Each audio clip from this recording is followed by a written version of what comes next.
Greetings, good morning everyone. In this video we will be conducting a basic programming exercise to create an analog digital clock that runs in a web browser. This is a fairly simple example that we should be able to knock out fairly quickly. Well, quickly is a relative term. For my normal videos, this is probably going to be a bit on the long side, but I'm hoping to walk through a somewhat systematic approach to coding. However, no promises, as my personal coding projects tend to be a bit chaotic. For this particular project, there are many similar examples out there, so this is by no means unique. You should be able to find lots of other examples of something similar. The intent here is to go through the process in a hopefully logical and organized manner. I also want to make it clear, I am not suggesting how I do things is the only way, but to hopefully provide some insight into the many aspects of planning, coding, executing, troubleshooting, and documenting a project. While we are all individuals and have our own methodologies for doing things, our final output should be usable by somebody at some point in the future, maybe by ourselves a year from now when we come back to our code. Anyways, to recap, this project is not difficult, complex, or unique, but there is enough here to demonstrate some simple workflow when working on projects and doing some coding examples.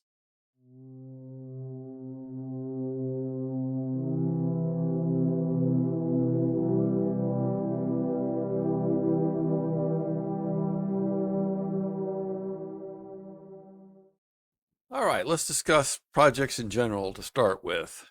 One of the first things I suggest anybody do is lay out the scope of their project. This is what's going to define the project. This is what's going to define the project. And if you're coding for somebody else, it's very important that they provide you with a thorough scope. You want to look at this scope and you want to make some decisions about whether you want to do this project or not. For doing your own project here, it's not really as big a deal. You still need to have some idea what you're doing. One of the things I used to hate back when I was doing regular project work was scope creep.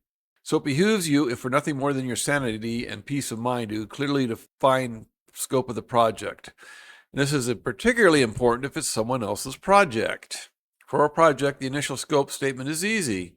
We'll create a client-side application that runs in a browser, use a 12-hour format with AM/PM, analog clock displays, hours, minutes, and seconds. The digital clock must display the same information.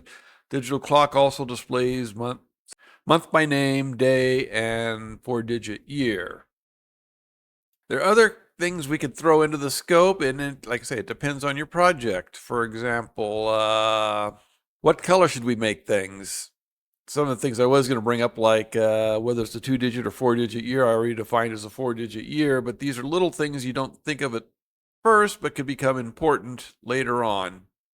Obviously, some questions are more important than others to projects and its scope. Another example would be, well, we already said client side, but if you were just given this write a analog digital clock to run in a web browser, one question might be, do you want to do it on a server or is this strictly client side? It's going to affect how you do things. Anyway, moving on, we're going to have a few project phases now that we have a scope laid out. First phase is research and planning.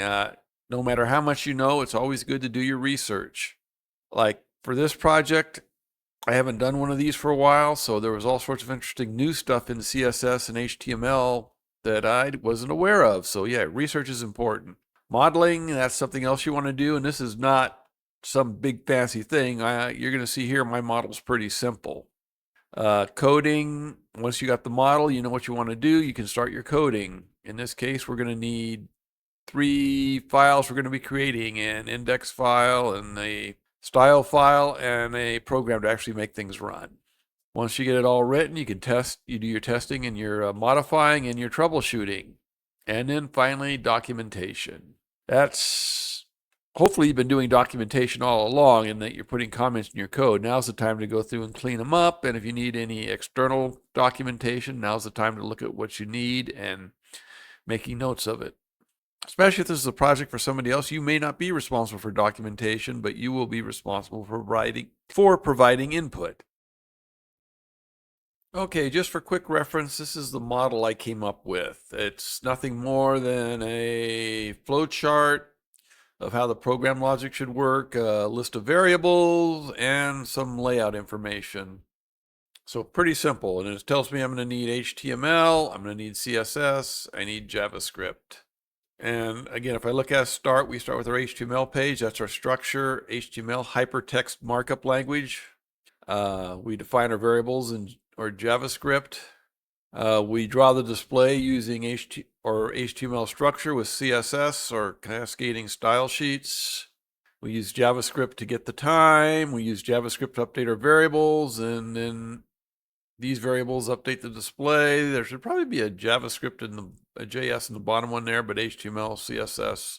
We listed some variables I think I'm going to need, and a layout, HTML page, clock, analog clock, digital clock. This is a model. It's not complicated. It's fairly simple. So don't let the phrase model scare you off. So we've did our scoping statement. We've done a little research and a little planning. So now it's time to actually get started with the project. For this project, I'm going to be using the KDE Advanced Text Editor, or KATE for short. This is part of the KDE Plasma desktop. I don't think it loads by default in Arch. You have to load it in addition to Arch. We're going to go ahead and make our window full screen. And the first thing we need to do is create the files we need to use. So we're going to create 3 files. A hypertext markup language, or HTML file. It will be index.html, which will basically be the structure of our project. Then we're going to add a new file to KATE. This will be a Cascading Style Sheet, or CSS file. It's going to be in the same directory, so we don't have to worry about paths, but it will be default.css. All right, that's 2 of the 3 down. Number 3 is going to be a JavaScript or JS file. It's also going to be in the same directory, so no paths involved, and it will be called default.js, or default.js actually. Oops, JS. There. Okay, those are our 3 files. The HTML file will be the structure, the CSS file will be the styling, and the JS will make everything work. Let's go ahead and open up our web browser to the page, and as we can see, there's nothing there because we just created empty files, so that's to be expected. So for our next step of this project, we'll go ahead and put the structure together for this project, and there's not going to be a lot to see there either. Things will really get interesting once we start building the style. Let's start with the HTML file, and we'll create the basic HTML structure, which would probably work with this project. We're going to spice it up a little bit, add some stuff that you may or may not need. It just depends on the browser. There's a few other factors, but generally we first want to create our basic HTML structure. So all HTML files live in between the HTML tags, which are the first and the last tag. Well, that's sort of not true. There's another tag, but we'll talk about that in a minute. There's a couple of tags. We'll talk about those in a minute. Next, we're going to need a head section. There's 2 sections to an HTML file. A head section where all your metadata and stuff like that resides. And then there's your body where your structure is going to actually reside. And this is your basic HTML structure. And it will work for a lot of projects, but there's some extra stuff you really want to have in there. So let's go ahead and add the extra stuff, even though you may or may not need it. The first thing we want to do is declare a document type.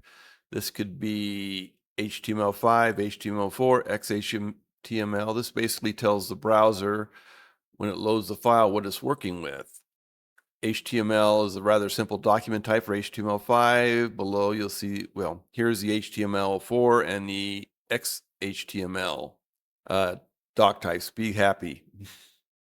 Language English is going to tell your browser what language you could be writing in. It's not an absolute thing. It also is going to, when your page is searched by search engines, it'll pick up on the language. This is not the only place it picks it up, but it's one of the places. So for this project, odds are, well, I don't know how you'd use it once you finish it. I would not use it live, so you don't really need the language, but we're going to, like I say, we're going to put it in here anyways. Next, in the head, we put the title. And this is actually our first element that's going to give us some visual results. So we'll give it a name for the project that's fairly descriptive. And like a lot of HTML tags, I didn't mention this before, but they need to be opened and closed. Some tags don't, but about 90% of them do.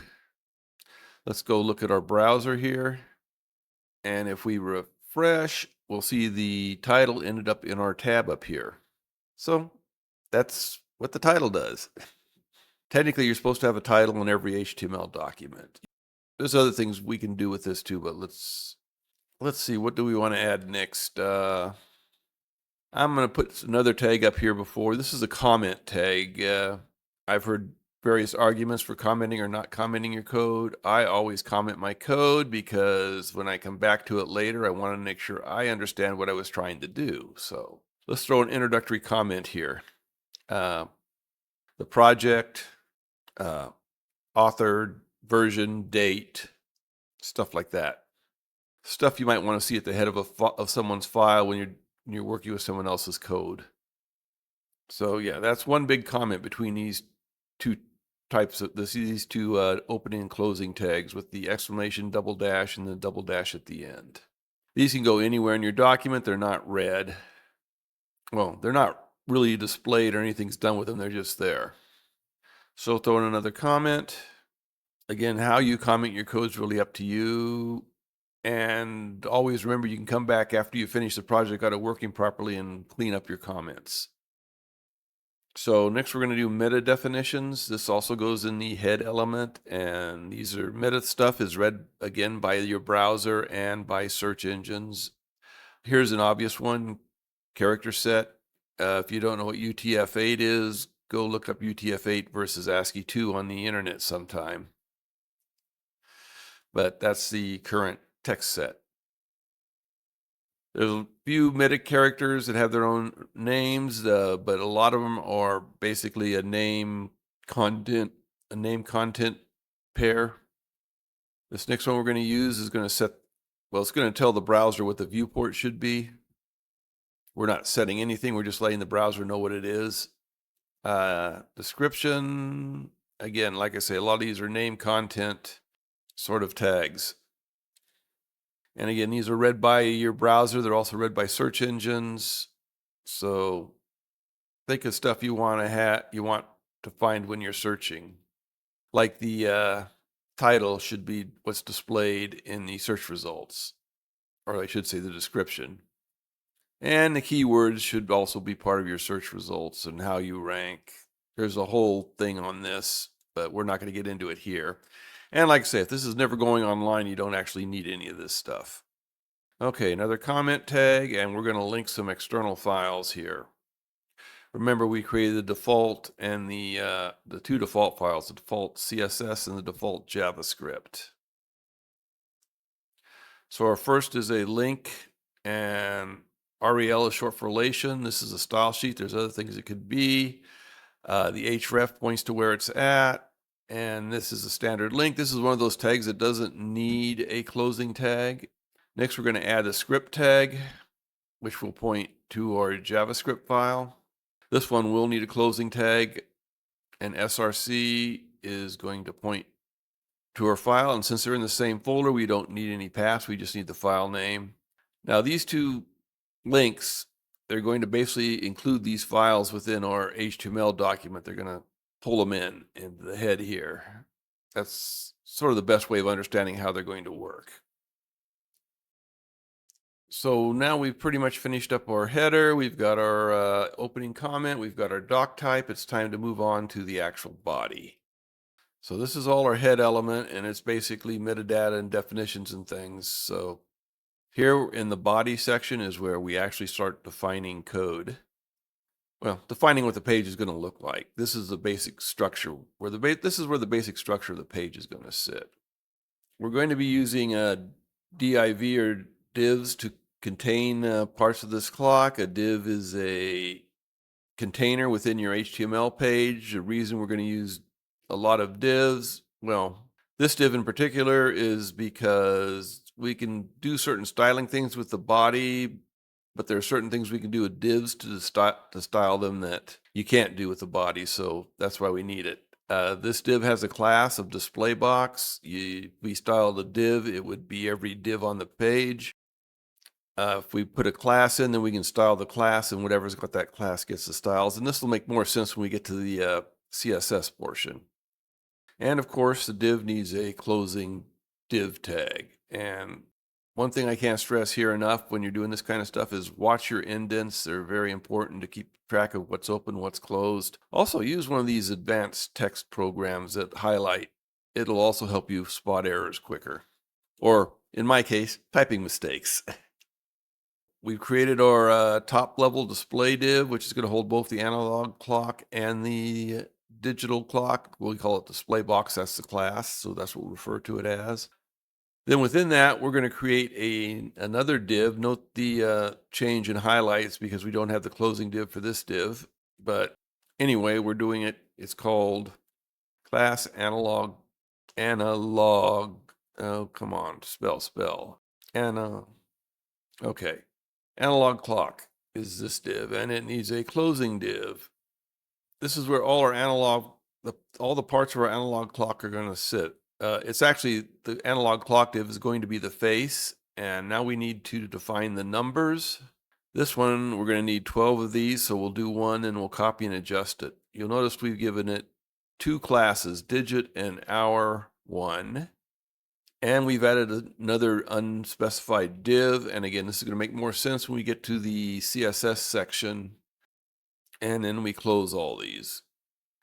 So that's our first div. Note we put a 1 here because that's the face digit is a 1. You could have put a Roman numeral 1 or whatever you like. That's what's going to be displayed. So let's go ahead and make 11 copies. So we have a 12 in total. And now let's adjust them. 1 through 12. Okay. Next, we're going to need a center nut, and this is going to cover up where all our hands come together. So we're going to need to define this div. Okay. So far, we've been using classes. Now when we define the hand, so we're going to actually use an ID, which has to be unique on the page. Only one ID, one element can have it. I cannot have another element with the same ID in it. Plus, IDs are generally easier to work with when it comes to the JavaScript part. So we created a main div for the clock hands. Now we're going to create divs for each individual hand, the hour, minute, and second. And like I keep repeating myself, but the structure will make more sense once you see what we do with CSS. But if we do a refresh, we can see our numbers 1 through 12. Those are the only divs we've actually put anything in so far. And take note of where they were located on the page. That'll become important in a little bit. Okay, the next thing we want to do is create a div on the same level as our analog clock one for the digital clock. This one's going to be simple by comparison, so we'll do this pretty quickly. We give it a class of digital clock. Also, giving your variables memorable names can alleviate some of the need for content, although I'm not going to be a person who says you never need contents or you never need comments in your code, because you do, but you can actually alleviate some of the need by how you name your variables or your various constants and things. So within our digital clock div, which is the main container, we're going to create one for the digital time and a second one for the digital date. And I think that's about it. We're finished with our HTML structure. A few more comments, but basically we're finished with the structure. And appearance hasn't changed of the web page. Okay, we finished our HTML. Let's move on to, well, I want to add the file name here because, again, if you're using like a command line text editor, it might not be visible. It's nice to have it in the file. So this is index.html. Okay, let's copy this and move over to the default style sheet. We're going to paste this in as a header, but we're going to have to make some adjustments because CSS does comments differently. We need the /* and then the */. And that makes this whole section a comment again. So we'll just clean it up a little bit. And we'll change this to default.css since that's this file. Okay, that was easy.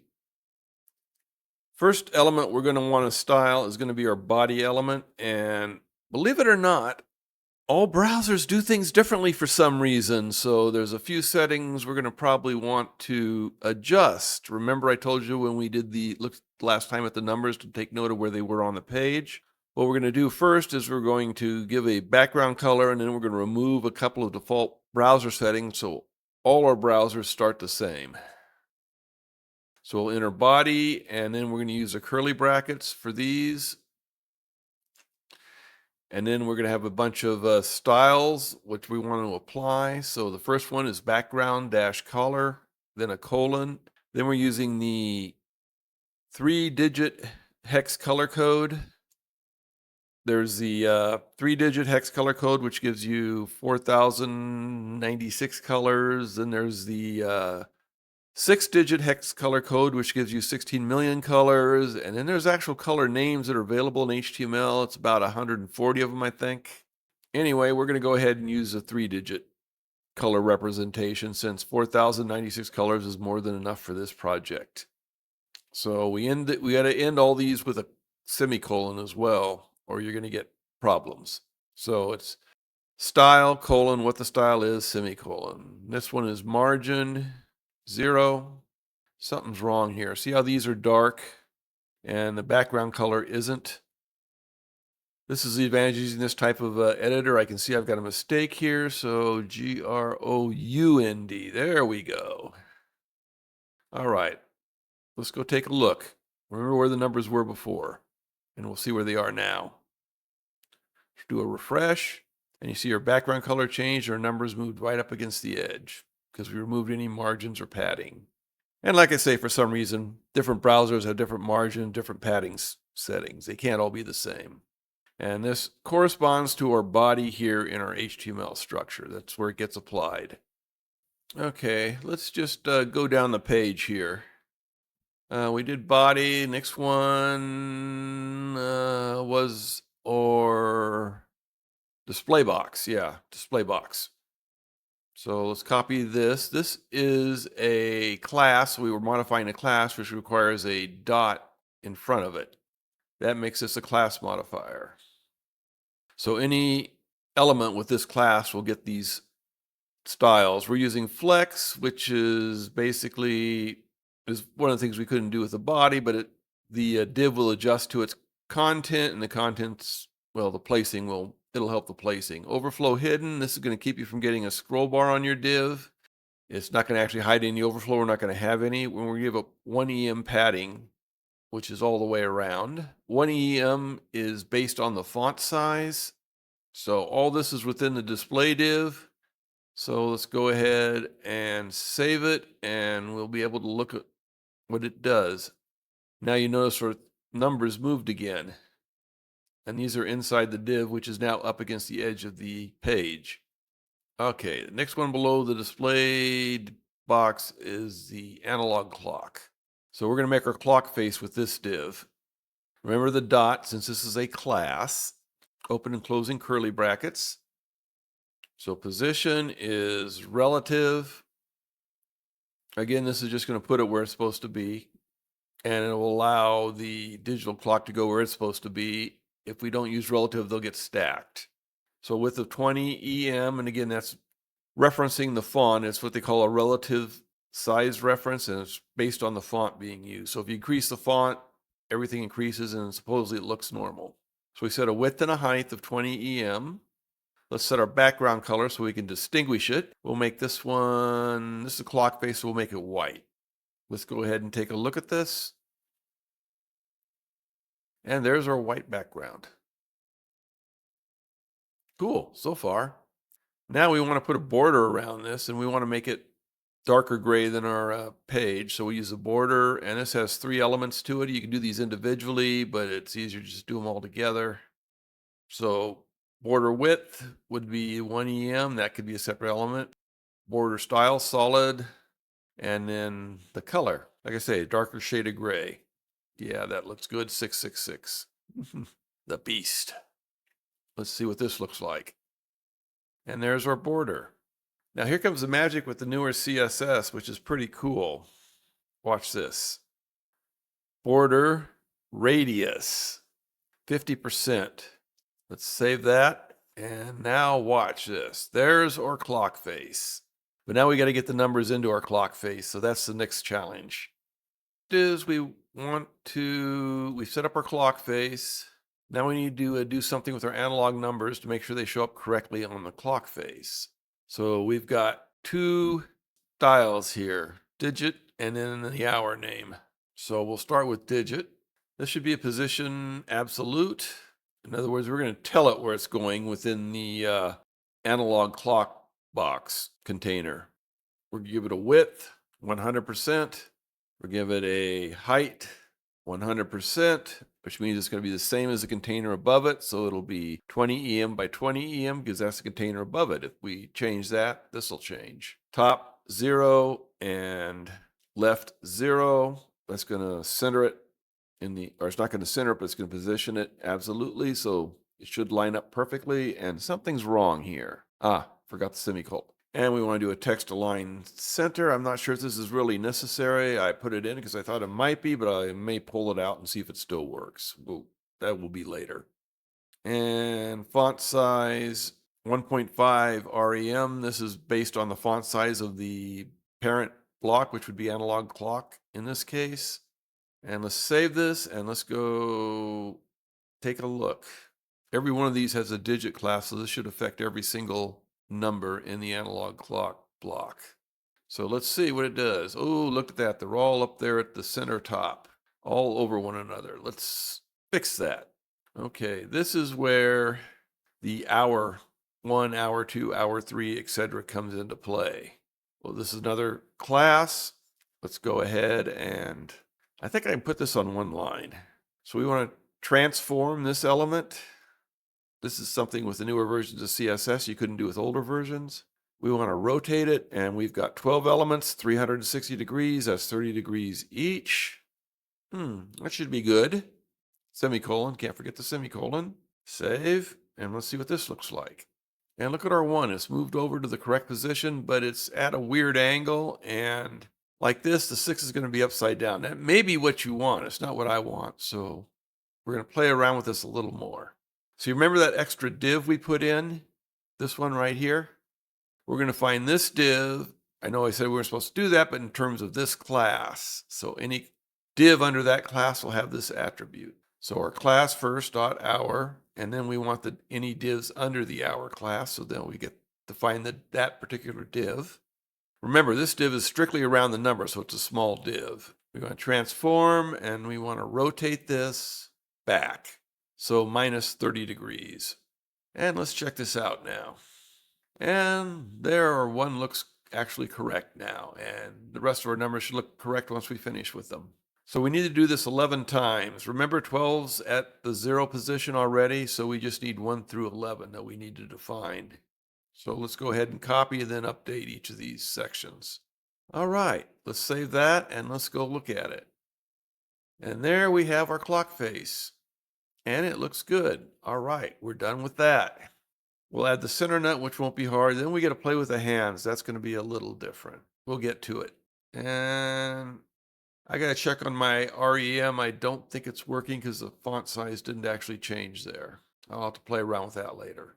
Okay, the next thing we want to do is create the nut that goes in the center of the clock to hide the ends of the hands. This is actually going to be similar to the analog clock div or analog clock style. Let's throw a few comments in here just so we'll know when we come back to it later what this is. This is the top level container. This is the top level for the digits, but it's within the analog clock.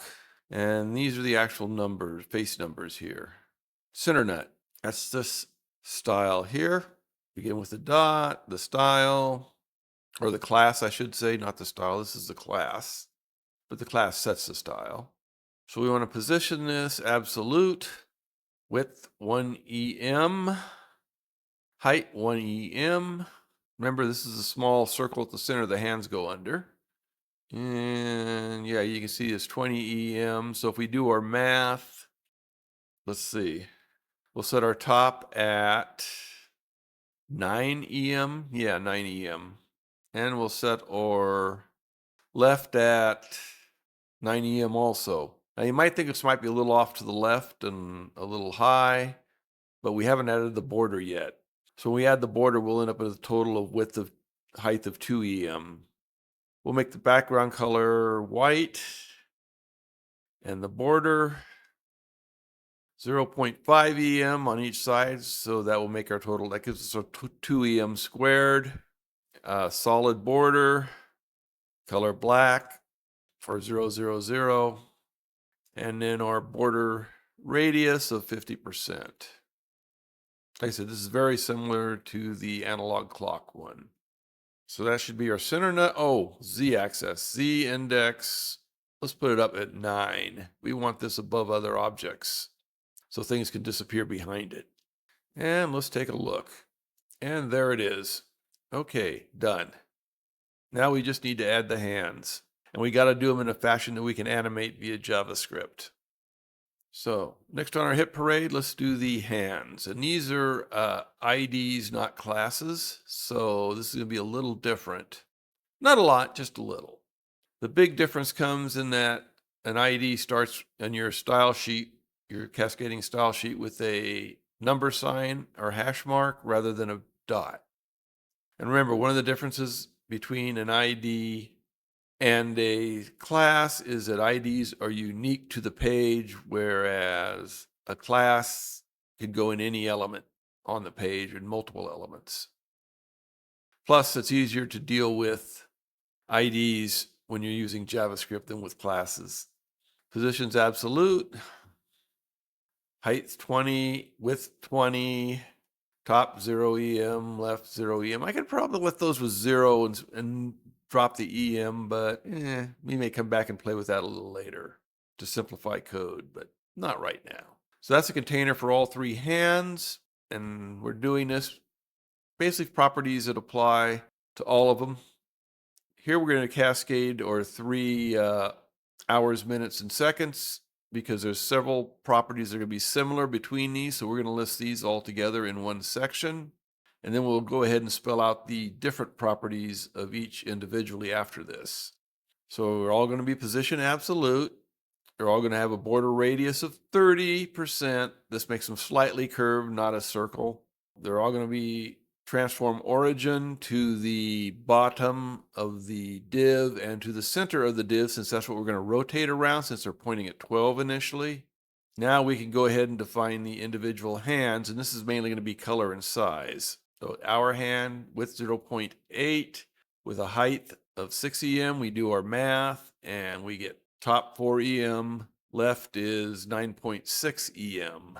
And our z-index has got to be lower than our center nut, but this is going to be the bottom hand, so let's give it a 6, and it didn't show up. What did we do wrong? Let's see. That all looks right. That all looks right.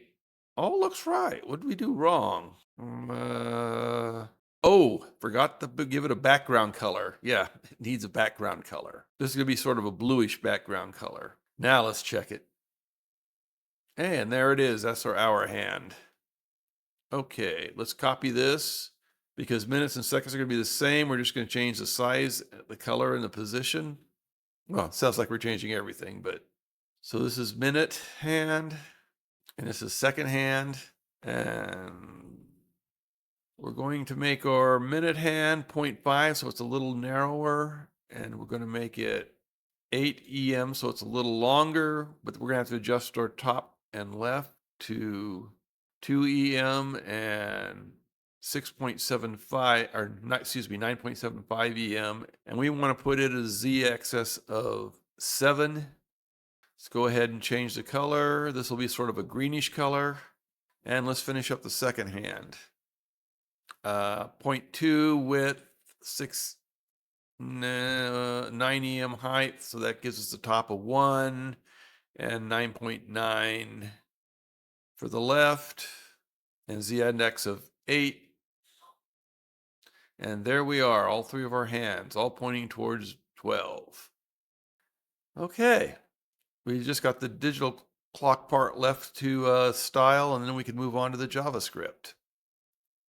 Okay, now it's time to style the digital clock interface, and comparatively next to the analog clock, this is going to be easy to style. It's not going to be as easy to program, but anyways, we'll get to that. So we take our digital clock class as our first div.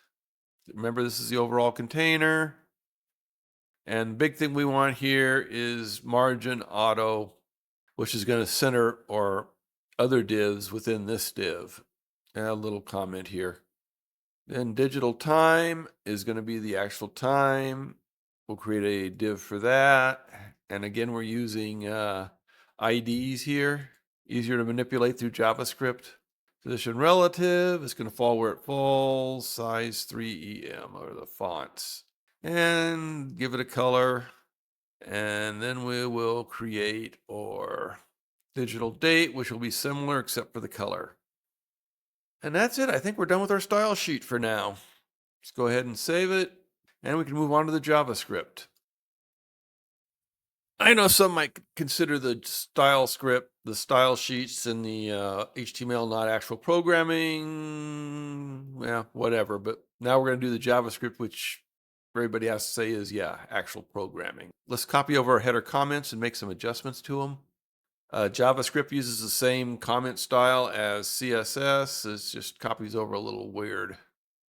This is a JS file. It's not the CSS file. Comments in place. We can start writing our code. So our first section is going to be variable declarations. This is something we looked at during the planning stage when we built our model. So we want to have a variable for date time, which we'll use to store the current time in, and then a bunch of variables: current hour, current minute, current second, current date, etc., to store the various segments of the date in. Now, I will admit there are other ways to do this programming. Like, we didn't need all these variables. We could have just pulled these out during the code, but I think it makes it cleaner if you define your variables up front and use them. And maybe the code might be a little longer, but it's easier for me to read anyways. Since we want the name of the month, we need a month array with fixed names for all the months.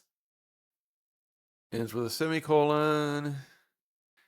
And that's it for a variable declaration. Moving on. Next, we need to declare our main loop, or top loop, or main function, whatever you want to call it. The main part of the program, which is going to call, basically all it's going to do is call functions. So we need to declare that first. So we are going to use the set interval command. This will basically run the main loop here every whatever time we specify. So we're going to write it like this so we can put some functions in. Current time, movement hands, and digital info will be our three functions. And we want to run these every 1,000 milliseconds or once a second. That's it for our main loop. Not too complicated. You can read the set interval. Lots of online JavaScript resources, so you can read about how that command works. And we'll just little function calls there. Okay. That's a second way of doing a comment inside of a JavaScript and a lot of other programming languages, the double slash at the end of a line.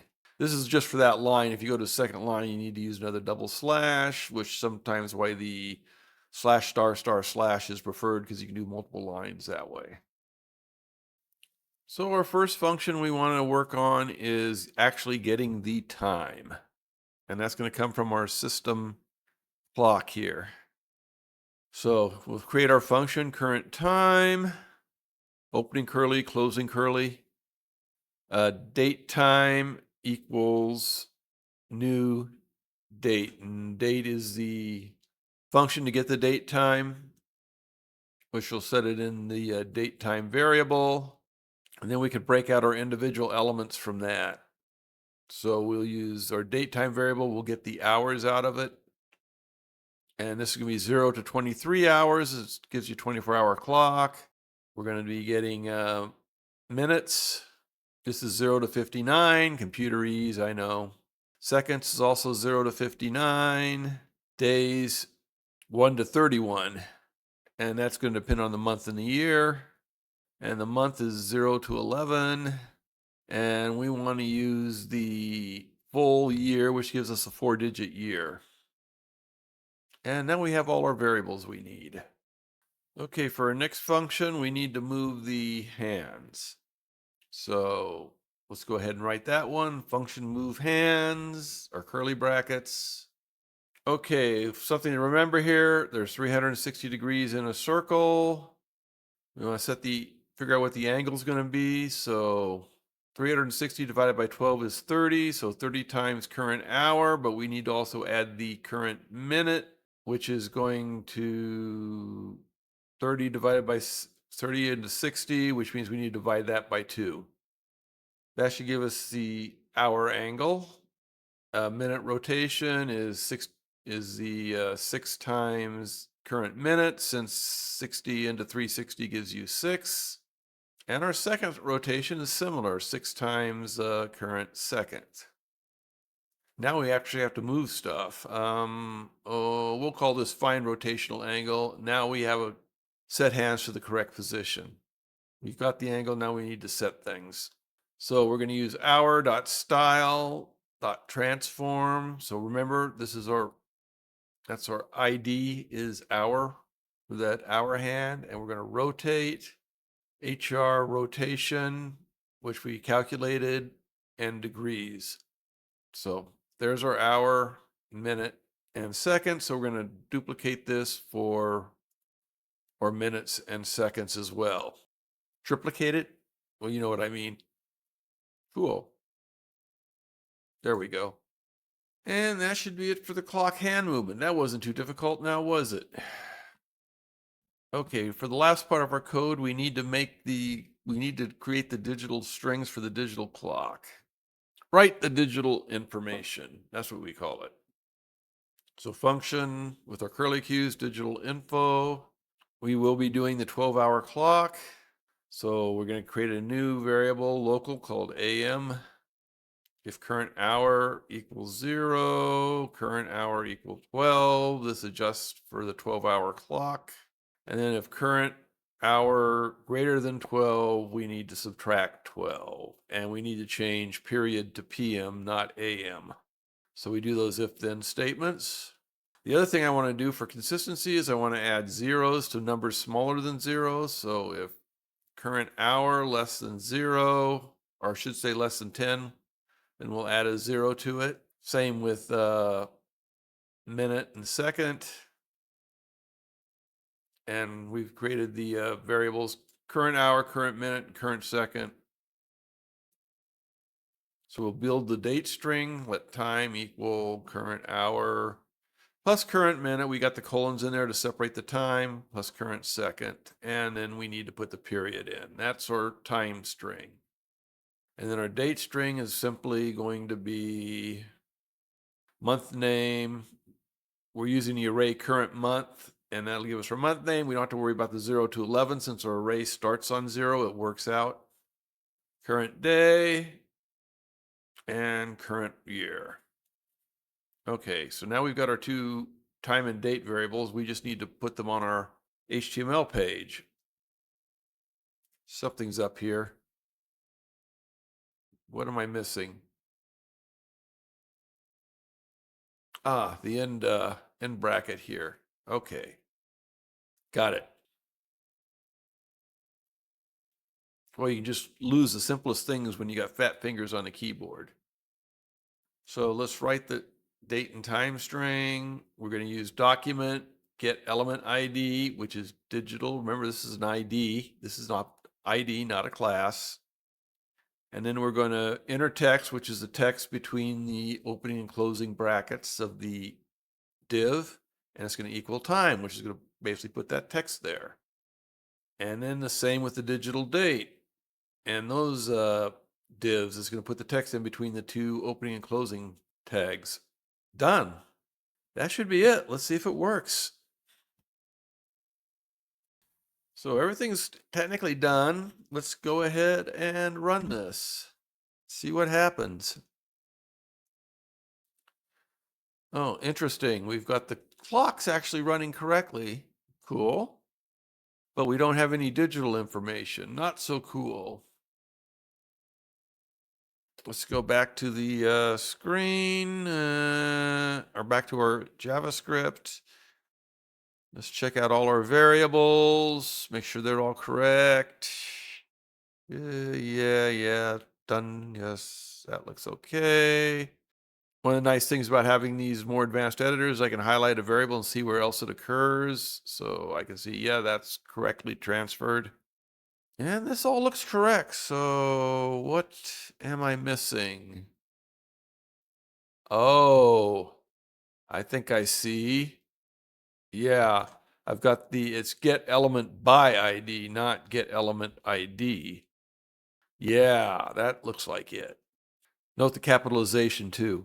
Okay, refreshing, and there we go. Now we've got the digital clock and we've got the analog clock. So yeah, everything's and that's the project done. I mean, we can go through and recomment the code. We can clean it up a little bit. There's a lot of things you can still do. That'd be part of the documentation project, but I'll leave that for you to do what you want to do. Well, everyone, we're at the end of this project. Everything's working the way we want it to work. A few bumps along the way, but that's to be expected, especially if you're a fat-fingered typist like I am.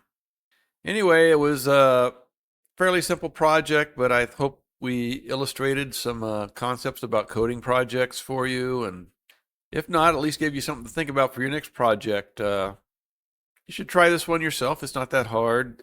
With JavaScript, you could do it all on your own computer. You can just make a couple files and run them. You don't need a server or anything like that. So it's an easy web project you can play around with to learn something about HTML, CSS, and JavaScript. Anyway, as always, I love to hear your comments. Also, like and subscribe if you want, and we'll see you next time in our next video, okay?